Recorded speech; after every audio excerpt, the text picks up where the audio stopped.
طبعا اليوم ايضا الجناح يشهد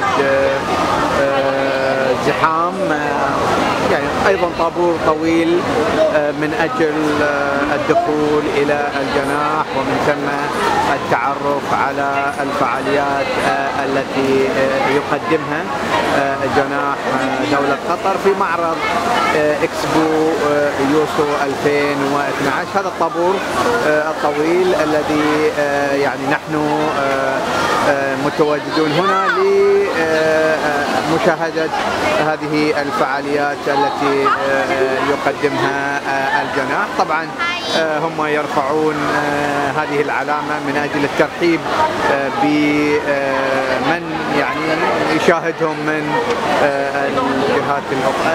الجهات الأخرى. هذا هو المعرض يقبل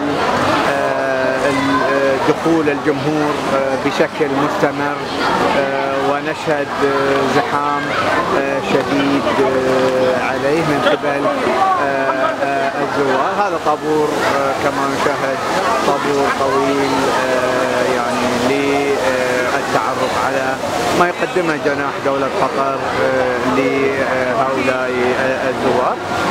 طبعا الجمهور كما ذكرت يتواجد منذ الصباح، خصوصا انه هذه الايام في كوريا يشهد اجازه صيفيه لطلاب المدارس، وبالتالي كانت فرصه لهم لزياره الاجنحه المشاركه لهذه الدول، من ضمنها طبعا دولة قطر التي تشارك